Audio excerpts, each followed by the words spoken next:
In the beginning, there was darkness, and then, bang, giving birth to an endless expanding existence of time, space, and matter. Now see further than we've ever imagined, beyond the limits of our existence, in a place we call the universe.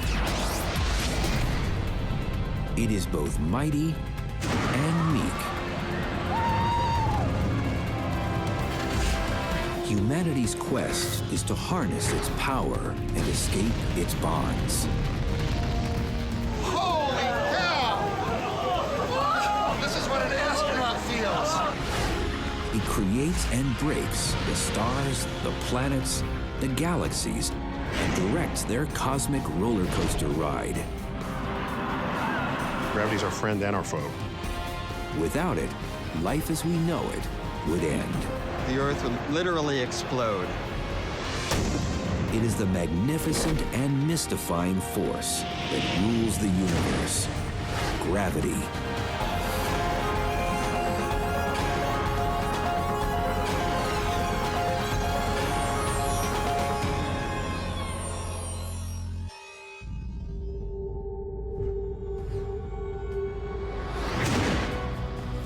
Gravity is the most pervasive force in the universe.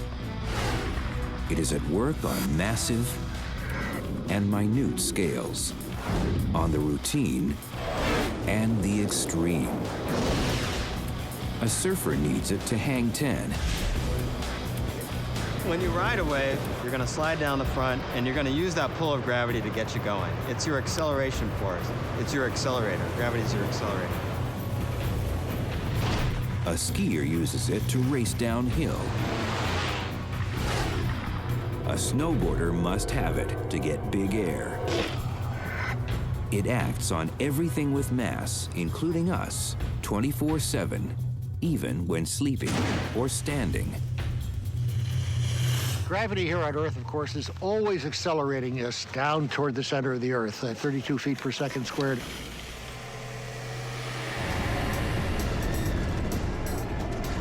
At a theme park, gravity is the galactic gas that makes roller coasters roar and people scream. The gravity of the Earth pulls us down, and that's going to make us go really, really fast.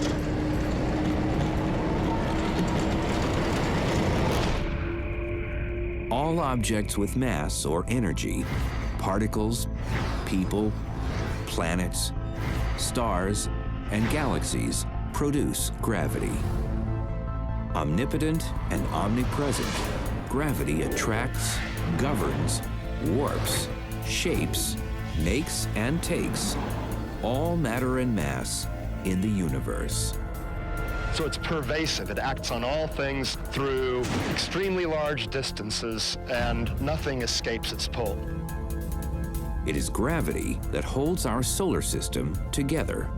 The force of gravity is basically that thing that holds us on the planet, keeps us from flying off. It is the cosmic glue that binds all matter in the universe together. If you were to imagine taking two dice and putting them perfectly at rest out in the middle of space and separating them by a centimeter, then what you'd see is that over the course of an hour or so, those two dice would slowly come together and touch. Gravity made our world. Our sun formed from a vast cloud of gas that gravitationally contracted. Similarly, our Earth formed through the gravitational attraction of little particles, little bitty things, gradually growing into a bigger and bigger object. When it comes to gravity's pulling power, mass and distance matter. It depends on the masses of each object, the amount of matter within each object. So it's proportional to the product of the two masses. In other words, the bigger it is, the harder it pulls on other objects. But that's not all. And it's inversely proportional to the square of the distance between them. This means if you double the distance between two objects, the attraction or pull is only a quarter of its original strength. The pulling power of gravity lets it direct the motion and movement of all matter, however massive, in the universe. So you have whole galaxies, for example, in orbit around each other. Clusters of galaxies all orbit around their common center of mass.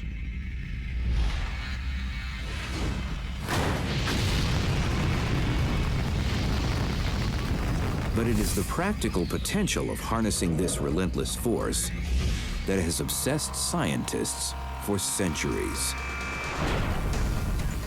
It would literally fall to Galileo Galilei, the 17th century truth seeker, to first recognize that gravity even existed. Galileo found that objects having a different weight fall at the same rate. So here's a very heavy steel ball and a light ping pong ball of the same size. And if I drop them at the same time, they hit the ground at exactly the same time as well, because they fall at the same rate. To illustrate Galileo's most profound gravitational discovery, that all objects, regardless of mass, fall at the same rate, we take a ride on the mega-fast Super Manly Escape at Six Flags Magic Mountain in Southern California. The theme park ride is the stage for a spectacular free-fall demonstration. It will show what happens when a car full of people and a tennis ball fall from 415 feet in the air. Okay, here we go. All right. Oh, bye.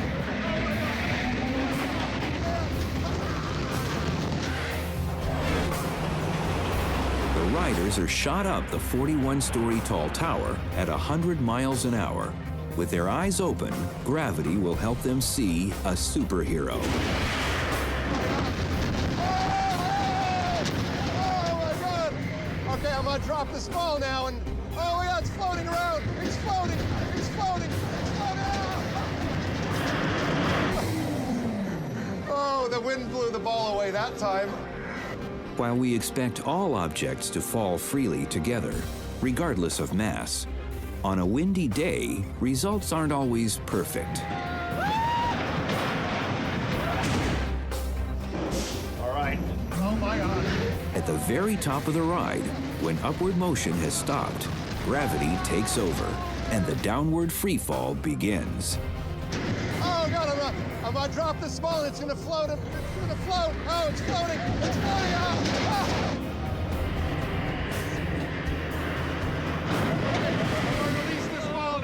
And then, for a few blissful seconds, theme park thrill seekers feel weightless, as if they are free of gravity, or in what scientists call zero G. Oh, that one floated well. That one floated well. Oh, man. Oh.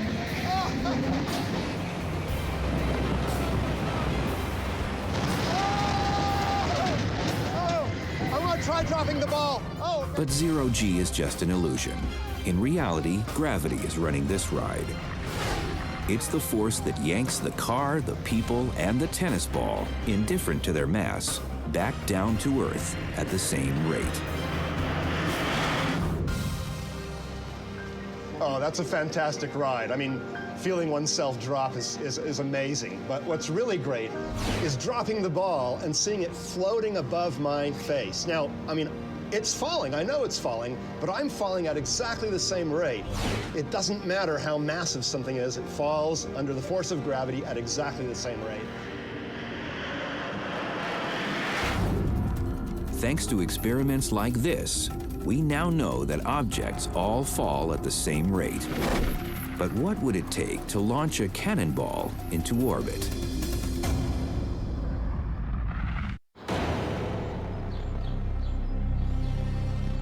When the famous British physicist Sir Isaac Newton saw the apple fall, that some say hit him on the head, it changed the world. You got the apple falling from the tree, and he looks up and sees the moon in orbit around the Earth, and judges that not only is the apple falling to Earth, so too is the moon.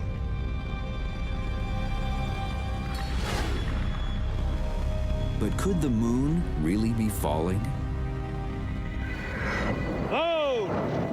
By thinking of a cannon and the trajectory of the ball it shoots, Newton used math to unlock a cosmic mystery.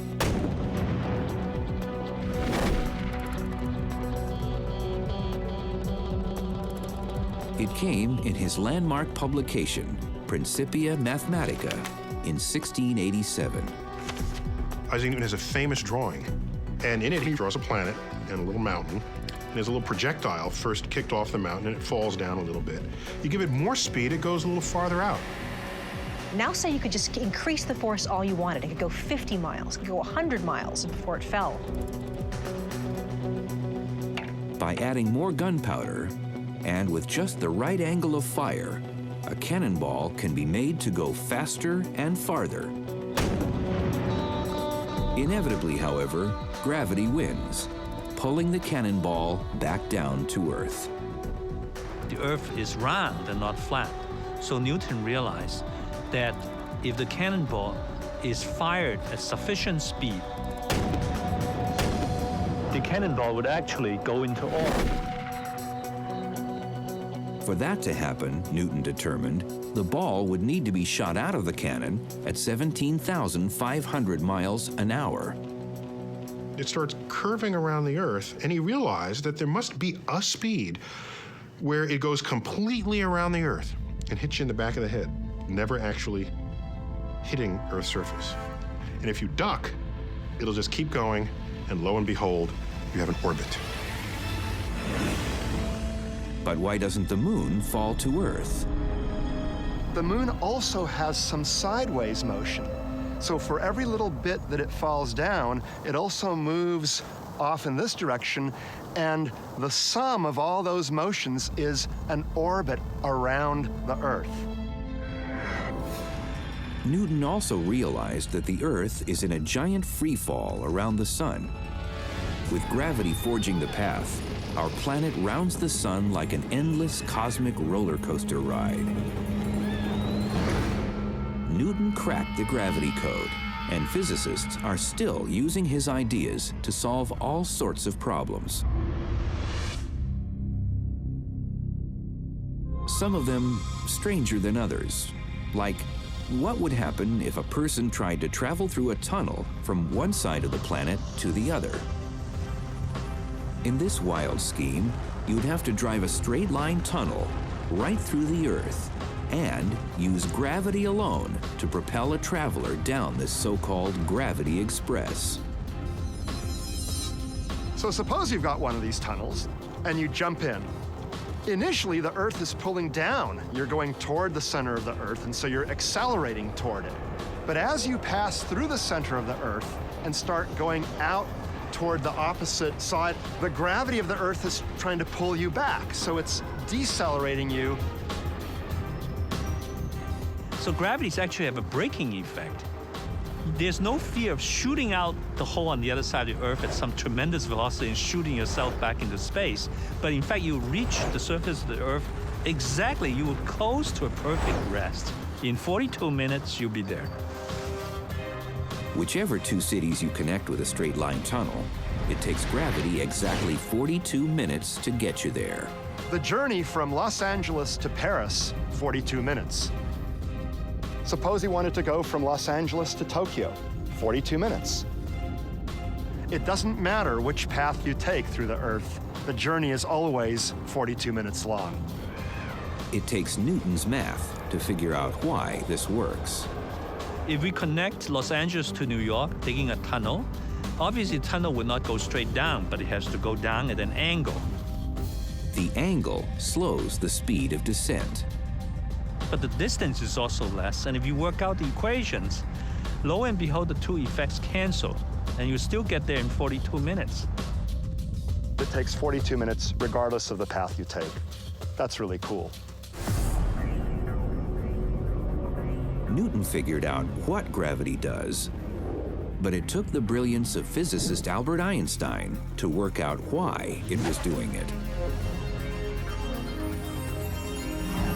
Einstein realized that gravity is really caused by huge objects like stars and planets literally bending space itself. Like a massive rubber sheet, space is curved when massive objects sit in it. In fact, Einstein proposed that the path planets take around their stars, their orbits, are all a direct result of this curvature of space. He said that what an orbit is really something traveling in a straight line. When something is free-falling towards another object, it really is just traveling in a straight line through space-time. However, the curvature of space-time bends its path into a closed orbit, but space itself curves it back in on itself. This revolutionary discovery came when Einstein, in the early 1910s, realized that orbits of stars and planets in the observable cosmos behave just as Newton's math predicted, except one, Mercury.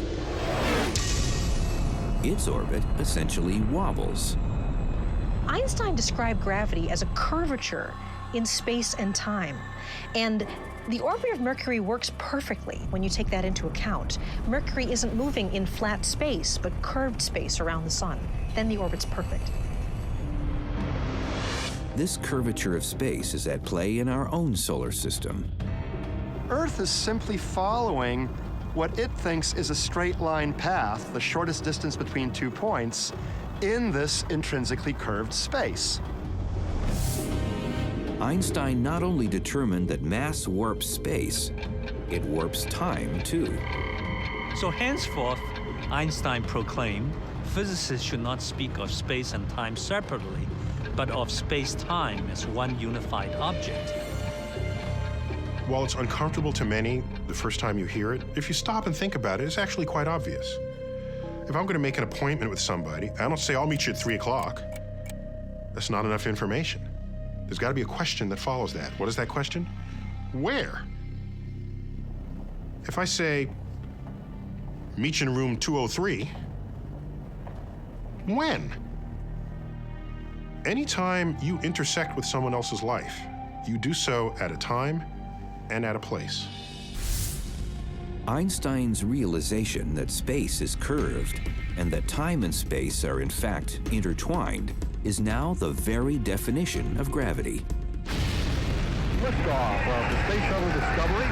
Unlocking the secrets of gravity has enabled humanity to escape our earthly shackles and open the universe for exploration.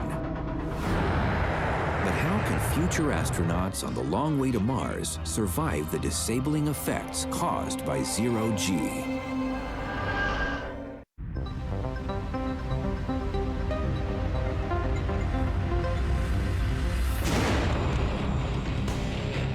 Gravity is our friend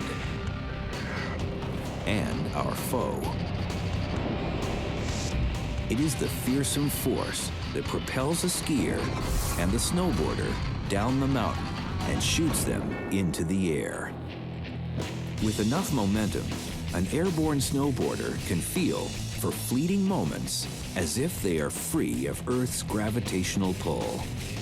You're actually weightless when you go off the jump. The period of weightlessness is determined by the duration of your trajectory is a function of your velocity. So that the snowboarder who gets really good big air may achieve a second, 2 seconds, even 3 seconds of weightlessness. But in the end, gravity wins. And the high-flying, free-falling boarder, just like the ball fired from the cannon, is eventually yanked back down to Earth. It's free fall for the snowboarder as he or she goes over the jump and creates this trajectory. It's just as much free fall as a cannonball going through the air. And the trajectory is determined only by the velocity and the force of gravity. Then, of course, what happens on the landing is another story. But what if a snowboarder aspired to reach even greater heights? What if he wanted to overcome gravity and launch himself right off the planet? You want to leave Earth entirely and forever? Earth has what we call the escape velocity, this magic speed where if you pass that speed, you will escape Earth forever, never to return. Escape velocity, the minimum speed any object needs to reach in order to escape from the Earth, is about 7 miles a second. That's 25,000 miles an hour. In theory, even a snowboarder with enough momentum and aimed in the right direction can take off just like a rocket. Escaping Earth's gravity may not be realistic for a snowboarder, but it has proven possible to launch people and projectiles into orbit.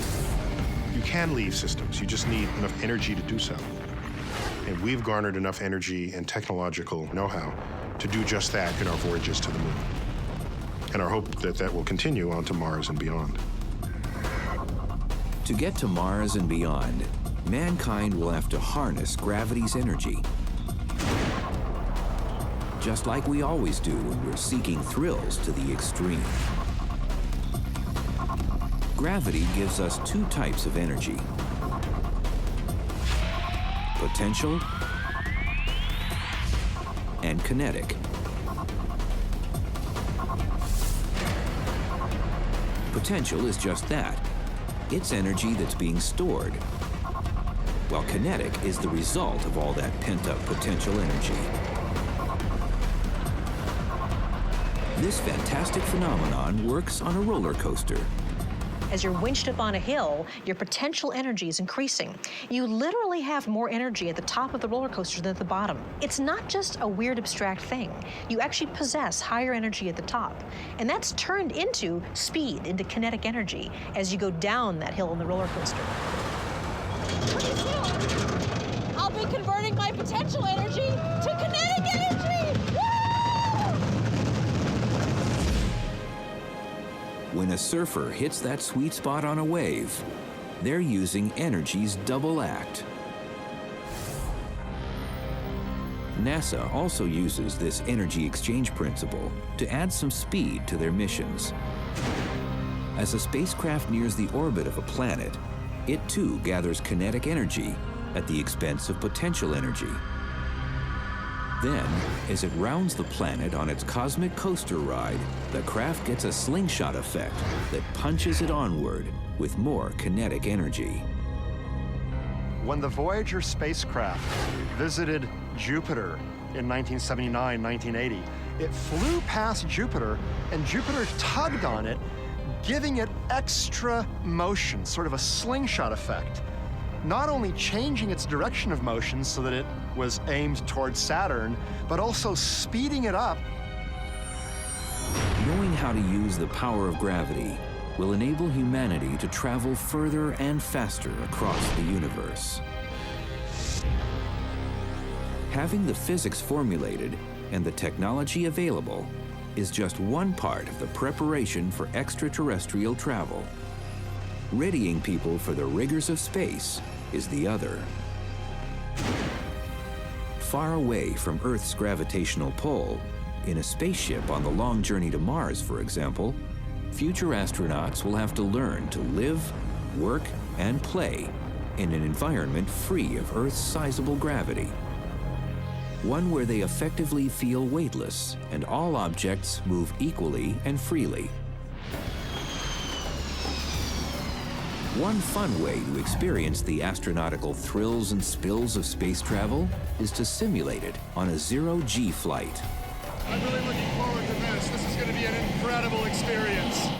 By riding the ultimate roller coaster, a specially modified zero-G Boeing 727 aircraft, astrophysicist Alex Filippenko is about to go on the ride of his life. It's going to be like a ball thrown up in the air. Weightless, because it will be in free fall. So I'll be floating around as though there's no ground holding me up. The zero-G flight flies between 24,000 and 32,000 feet. This is about the same altitude as a regular commercial jet. But that is where the similarity ends. The water's the next one. The path it follows is a series of coaster-like rolling hills in the stratosphere. Just like Superman the Ride, the Super Zero-G plane gathers potential energy as it climbs up at 45 degrees. Passengers feel this as an increase in weight. Gravity is measured in terms of G-forces. 1 G is the amount of gravity we feel standing on the surface of the Earth. I'm gonna get back down As the plane steeply climbs, accelerating upward, the gravity G count rises and people feel heavier. All right. Oh, the plane is accelerating us upwards at about 1.8 G at its maximum. As the flight approaches, then eases around the apex of the arc, the plane, as well as all the people inside it, are in effect in free fall. 0 G coming up. Oh, man. What an indescribable feeling. Holy cow. Oh, I'm out in free space. Falling, just floating. This is what an astronaut feels. The plane's trajectory induces weightlessness again and again by flying a series of these parabolic arcs. Even though they are within the cabin of a plane, the 0 G passengers are freely falling towards the Earth, just like skydivers. But what creates the sensation of weightlessness?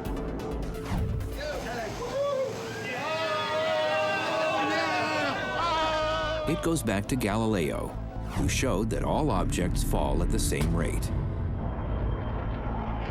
So as the plane and the people inside fall freely toward Earth, they maintain the same position relative to each other. And that is why they feel weightless.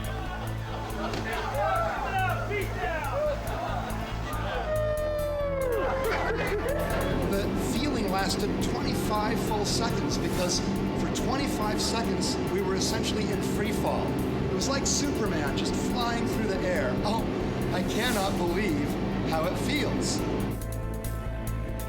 When the jet's engines re-engage and end the free fall, the passengers feel their weight return. As Einstein would say, weightlessness is but an illusion. This is so awesome! So awesome! The 0 G plane takes advantage of something Einstein worked out back in 1916 in his general theory of relativity, that acceleration is essentially the same as gravity.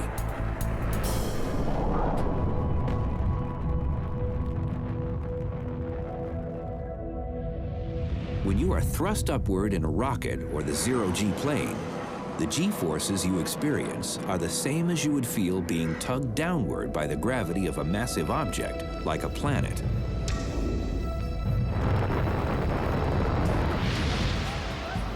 So gravity and acceleration create the same sensation. That's how the passengers on a 0 G flight can feel like an astronaut and can experience the joys of weightlessness.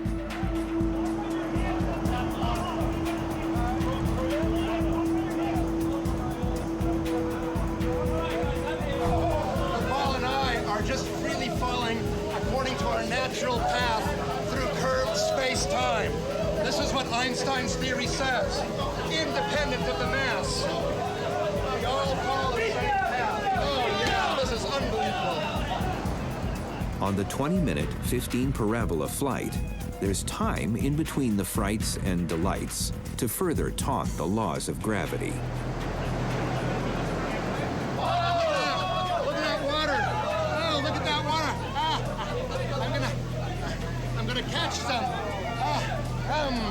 Okay, here we go. Oh, man. As well as entertaining weekend warriors, the parabolic flights, also inauspiciously called the Vomit Comet, have a practical purpose. They prepare NASA astronauts for working and living in the 0 G environment of space. With these sensational parabolic flights, humans have learned how to simulate the absence of gravity. But is it also possible to create artificial gravity in the lab? These experiments will lead to a successful exploration of Mars. It is in our future.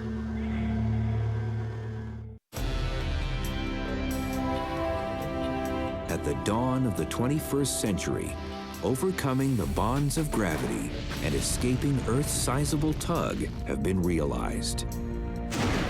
The next step is to design and build the technology that will allow humans to travel, work, and live on exotic alien planets. And we've garnered enough engineering know-how to do just that in our voyages to the moon. Thanks to state-of-the-art technology, humanity is on the brink of a new era in space exploration. The trip to Mars is beginning here at our laboratory at MIT. Artificial gravity may be one of the ways that we overcome the debilitating effects of weightlessness.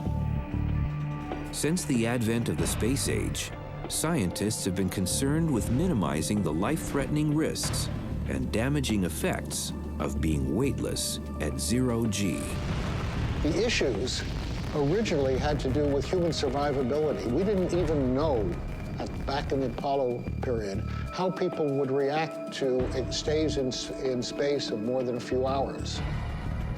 There was all kinds of concern about humans' ability to control a vehicle after being exposed to weightlessness for a long period of time. A mission to Mars would require astronauts to be away from Earth's gravity for at least 2, maybe 3 years. The human frame is simply not designed for the absence of terrestrial 1G gravity. The architecture of our bodies is designed to withstand our weight under the forces of gravity. Gravity determines how our cardiovascular system reacts. So when you get out of bed and you go from being supine to upright, there's a regulatory system that keeps the blood pressure reacting against the forces of gravity. Experience has shown that being weightless for long periods leads to bone loss, muscle deterioration, and life-threatening blood clots. Aeronautical engineers at NASA and MIT are testing a personal centrifuge system that may mitigate the very real dangers. They protect the heart, the bones, their muscles, and even in these early experiments, we have every reason to believe that artificial gravity with short radius centrifuges may be the universal antidote that we're looking for to protect people on the long trip to Mars. Just like a theme park ride, spinning a subject artificially creates G-forces. To prevent motion sickness in the MIT ride, astronauts are conditioned to keep their heads still. By spinning a person at 30 revolutions a minute, the centrifuge imparts 1G, the same force felt pulling down a person standing on Earth. Scientists hope that one day a trip to Mars will be a reality. On board, they believe there should be a personal centrifuge. To get their earthly gravity fill-up, 21st century astronauts could then just spend 1 hour a day on the machine. We get onto it for a brief period every day and get spun up quite fast. Spun up in what I'll call a spin in the gym. You go for your exercise, you go for your workout, you get your G tonic, your gravity tonic. While a trip to Mars may still be decades away, astrophysicist and seasoned skier Larry Young can dream of big air and the liberating gravity of Mars. On the surface, there is 3/8 the tug of Earth's gravity. Everybody likes to get some air. Everybody likes a little, but just think if we were on Mars. A person who weighs 100 pounds on Earth would feel as if they weigh 38 pounds on Mars.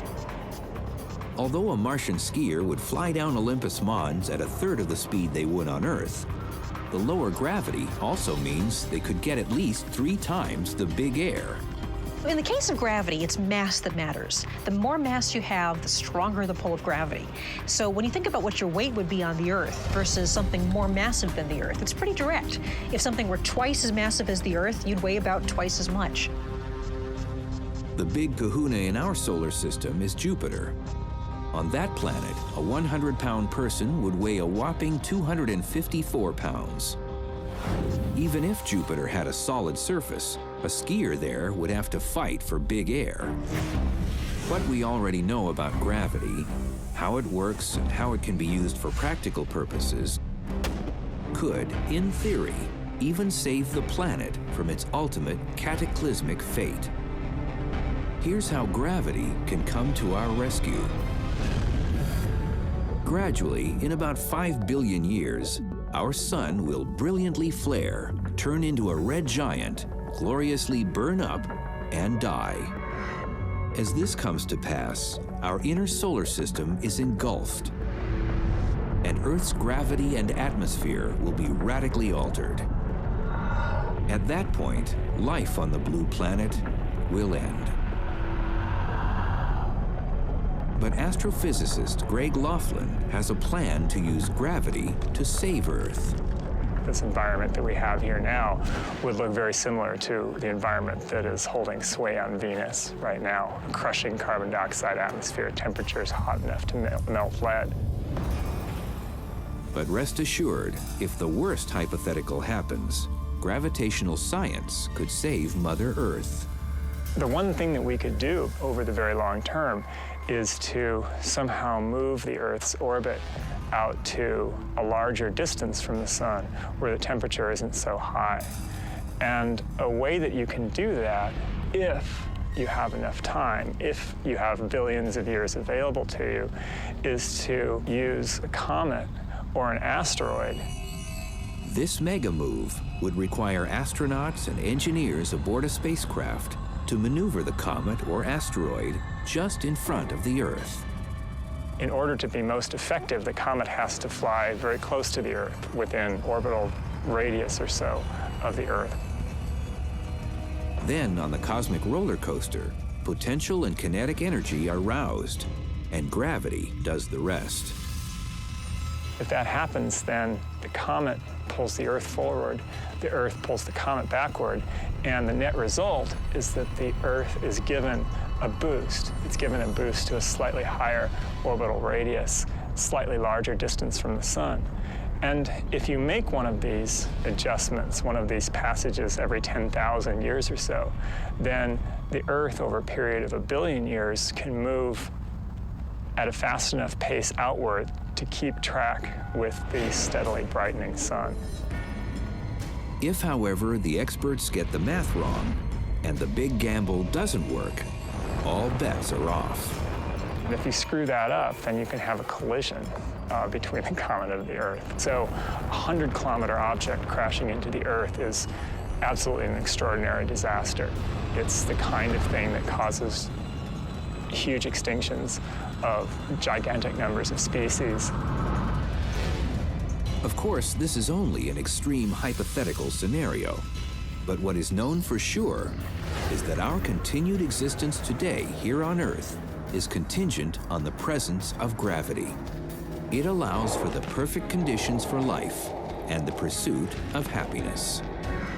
1G produces the surfer's dream, a perfect wave. But the wild waters enjoyed on Earth are not the only kind of gravity-generated waves. There are cosmic waves so large, they roll across the entire universe. Tidal torrents of gravity-boosted particles roll across the cosmos. According to Einstein, these gravitational waves wash through the universe. But what are they? Any change in the gravity sends a ripple through that fabric of space that moves at the speed of light. That would be a gravity wave. And why do they happen? If you have two objects, two compact stars, each of which curves space around them, and they're orbiting one another, then the result is that these two curved regions create a wave, a ripple in the structure, in the shape of space that moves outwards, carrying energy with it. That's called a gravitational wave. I mean, literally, you can think about space and time having a wave, just like an ocean wave in it, that travels through the universe. Gravity waves are just the same. Any type of mass in motion, big or small, generates a gravitational wave. And like the Earth's ocean tides, gravitational waves roll ceaselessly across the cosmos. In theory, a surfer launched into space could experience an out-of-this-world wipeout and warp. If a gravitational wave was created in space or somewhere and went through you, what would happen is you'd get fat and then you'd get skinny, meaning that space was distorted. Space in one direction made you fatter, in the other direction it squashed you, and it goes back and forth. But for Earthbound scientists to detect any faint G-wave signals, the disturbance needs to be propagated by a massive cosmic object. Black holes and spinning neutron stars can do it. Another thing that can make a gravity wave is an explosion. Say a supernova, a star explodes and it goes whack. And that actually pushes a gravity wave forward. The tool to catch the light-like signal from a wave is the LIGO, the Laser Interferometer Gravitational Wave Observatory. There are two identical ground-based LIGO labs. One is in Hanford, Washington, and the other is more than 2,000 miles away near Baton Rouge, Louisiana. If a wave comes by, each lab's results will be vital to confirm the event. Here's how it works. Super polished glass mirrors are at the fulcrum of the interferometer, which is a tool that basically compares two light wave measurements and identifies the differences between them. Precision laser light is fired back and forth and split between two calibrated mirrors. In normal circumstances, as the light bounces up and down the 2.5-mile-long L-shaped vacuum tubes, the two laser beams are basically in sync. This means the beams effectively cancel each other out, and no light escapes the tunnel. But when a gravity wave rolls through, space is ever so slightly stretched or squashed. As a result, the laser beams are thrown out of phase, and only then a small amount of light is emitted. A tiny signal, less than the diameter of a human hair, 1/1000th the size of a proton, will register. Converted into a sound and a light signal, it will be seen and heard. The scientists' greatest hope is to catch the most massive event that ever occurred in the universe, the Big Bang. Gravity waves may be our best chance to look very, very close to the beginning of the universe. About 300,000 years after the Big Bang, the universe was so dense, it was actually opaque to light. Light could not travel through it. So if light can't travel through the universe, what can? A gravity wave. The problem is, a minuscule signal from a gravity wave has yet to be caught. It's clearly hard. In fact, when Einstein predicted them, he thought it was a nice idea, but no one would ever be able to detect them. It's only the advances of technology that give us a chance. LIGO scientists, like astrosurfers, live for the day when they can hang 10 and ride their very own perfect wave of gravity. We've seen what we think are the effects of gravity waves, the loss of energy from a system by way of gravity waves, but we never directly detected one. That's one of the last frontiers. If the LIGO scientists' quest is successful and they catch a wave, it could change science. So I think the long term is first to understand gravity, and then even more interestingly, to understand the universe. The force of gravity has domain over our universe. It created and can destroy the cosmos, the stars, the planets, and the people. It controls our lives, our play, and our endeavors. And therein is this cosmic ballet. Our collective future depends on the grace and greatness of the mighty ruler of the cosmos, gravity.